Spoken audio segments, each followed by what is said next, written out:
Breaking లో చూస్తున్నాం. AP assembly exit polls లో మిక్స్డ్ రిజల్ట్స్ మరింత హీట్ పెంచుతున్నాయి. కొన్ని సర్వేలు వైసీపీకి, మరికొన్ని కూటమికి పట్టం కట్టాయి. జగన్ రెండోసారి సీఎం అవుతారని కొన్ని ఎగ్జిట్ పోల్స్, చంద్రబాబు సీఎం అవుతారని మరికొన్ని సర్వేలు అంచనా వేశాయి.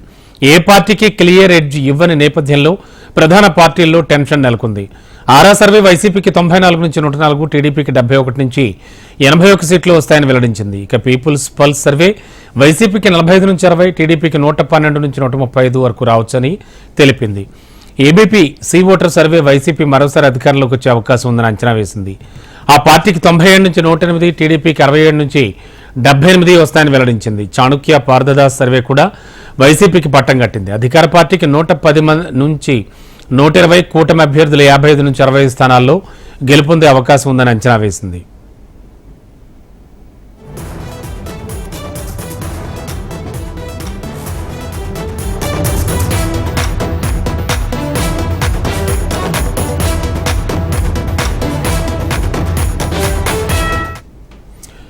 మొత్తానికి ఏపీ అసెంబ్లీ ఎగ్జిట్ పోల్స్ లో మిక్స్డ్ రిజల్ట్స్ మరింత హీట్ పెంచుతున్నాయి. కొన్ని సర్వేలు వైసీపీకి, మరికొన్ని కూటమికి పట్టం కట్టాయి. మరింత అదనపు సమాచారం అందించడానికి మా కరెస్పాండెంట్ వినయ్ లైవ్ లో సిద్ధంగా ఉన్నారు. వినయ్, అనుకున్న ఎగ్జిట్ పోల్స్ కాస్త రానే వచ్చాయి. మొత్తానికైతే ఈ మిక్స్డ్ రిజల్ట్ దేనికి సంకేతం అంటున్నారు?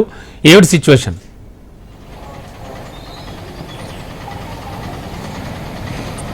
రమణ, నిన్నటి ఎగ్జిట్ పోల్స్ మొత్తం క్లియర్ ఫలితాలని చూపించలేదు. దీంతో మొత్తం జూన్ 4 ఫలితాల కోసం అన్ని రాజకీయ పార్టీలు, ఆంధ్రప్రదేశ్ ప్రజలు కూడా చాలా ఆతృతగా ఎదురు చూస్తూ ఉన్నారు. ముఖ్యంగా ఆంధ్రప్రదేశ్ రాష్ట్రంలో ఏ పార్టీ అధికారంలోకి వస్తుంది, దేశంలో ఏ పార్టీ కొలువు తీరబోతుందనే ఫలితాల కోసం చాలా ఆతృతగా ఎదురు చూస్తూ ఉన్నారు. నిన్నటి ఎగ్జిట్ పోల్కి సంబంధించి అయితే ఏ పార్టీకి ఆ క్లియర్ ఫలితాలు రాకపోవడంతో మొత్తం జూన్ 4న ఏం జరుగుతుందనేది ఆంధ్రప్రదేశ్లో పెద్ద ఎత్తున చర్చ జరుగుతూ ఉంది. ముఖ్యంగా స్థానికంగా ఉన్న కొద్ది క్రెడిబిలిటీ సర్వే సంస్థలన్నీ కూడా వైఎస్ఆర్ కాంగ్రెస్ పార్టీకి గెలుస్తున్నాయని చెప్పి ఇచ్చినప్పటికీ నేషనల్ మీడియా అంతా కూడా ఎన్డీఏ కూటమి గెలుస్తుందని చెప్పి రిపోర్ట్స్ అన్ని కూడా ఇచ్చాయి. ఈ నేపథ్యంలోనే కొన్ని సర్వే సంస్థలు ఎన్డీఏ కూటమికి అనుకూలంగా ఇస్తే, కొన్ని సర్వే సంస్థలు వైఎస్ఆర్ కాంగ్రెస్ పార్టీకి అనుకూలంగా ఇచ్చాయి. దీంతో మొత్తం ఫలితాలు ఎలా రాబోతా ఉన్నాయి, ఈ సర్వే ఏజెన్సీలు ఎంతవరకు క్రెడిబిలిటీ అనే దానిపైన కూడా ఆంధ్రప్రదేశ్లో చర్చ జరుగుతూ ఉంది. ముఖ్యంగా ఒక ఆరా సంస్థ టెస్ట్ కేసుగా తీసుకుంటే వైఎస్ఆర్ కాంగ్రెస్ పార్టీ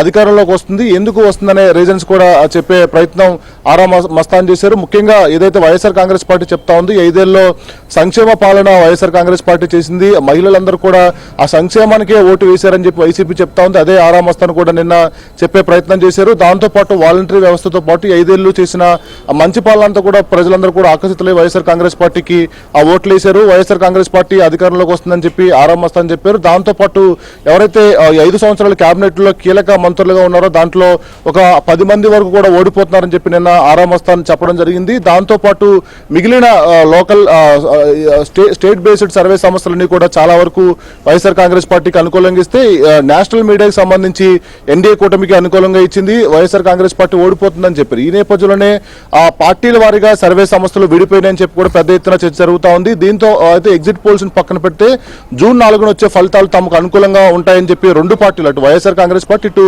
ఎన్డీఏ కూటమి కూడా చాలా కాన్ఫిడెన్స్ వ్యక్తపరుస్తూ ఉంది. ఎందుకంటే చాలా ఆంధ్రప్రదేశ్లో ఎప్పుడూ లేనంత విధంగా హీటెడ్ నెక్ టు నెక్ ఎన్నికలు జరిగిన నేపథ్యంలో రెండు పార్టీలు కూడా గెలుపుకు సంబంధించి ధీమా వ్యక్తం చేస్తున్నారు. నిన్న ఎగ్జిట్ పోల్ తర్వాత వైఎస్ఆర్ కాంగ్రెస్ పార్టీ కీలక నేతలందరూ కూడా మాట్లాడడం జరిగింది. వైఎస్ఆర్ కాంగ్రెస్ పార్టీ అధికారంలోకి రాబోతా ఉంది, మహిళలందరూ కూడా వైఎస్ఆర్ కాంగ్రెస్ పార్టీకి ఆ ఓట్లు వేశారు, 5 ఏళ్లు సంక్షేమ పాలనకు వైసీపీ మ్యాండేట్ దక్కిందని చెప్పి వైఎస్ఆర్ కాంగ్రెస్ పార్టీ నాయకులందరూ కూడా మాట్లాడుతూ ఉన్నారు. జూన్ 4న ఫలితాలు ఏదైతే ఎగ్జిట్ పోల్స్ మించి ఫలితాలు ఉంటాయని చెప్పి కూడా వైఎస్ఆర్ కాంగ్రెస్ పార్టీ నాయకులు చెప్తా ఉన్నారు. మరోవైపు ఎన్డీఏ కూటమి కూడా అంతే కాన్ఫిడెన్స్ కనబరుస్తూ ఉంది.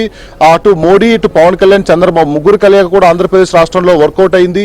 ఈ ఫ్యాక్టర్స్ అన్ని కూడా బలంగా పనిచేసినాయి. 5 ఏళ్లు జగన్మోహన్ రెడ్డి వ్యతిరేక విధానాలు కూడా వైఎస్ఆర్ కాంగ్రెస్ పార్టీ ఓటమి గల కారణాలని చెప్పి కూడా కూటమి చెప్తా ఉంది. ఇలా ఓవరాల్ గా ఎగ్జిట్ పోల్ కి సంబంధించి ఒక క్లియర్ ఫలితాలు చూపించిన నేపథ్యంలో జూన్ 4న అఫీషియల్ ఫలితాల కోసం అన్ని రాజకీయ పార్టీలతో పాటు రాష్ట్ర ప్రజలు ఎదురు చూస్తా ఉన్నారు. ముఖ్యంగా రాష్ట్రంలో ఏ పార్టీ అధికారంలోకి వస్తుంది, దేశంలో ఏ పార్టీ కొలువు తీరబోతుంది అనేది టెన్షన్ అయితే ఆంధ్రప్రదేశ్ లో నెలకొంది. Ramana, okay, thank you Vinay.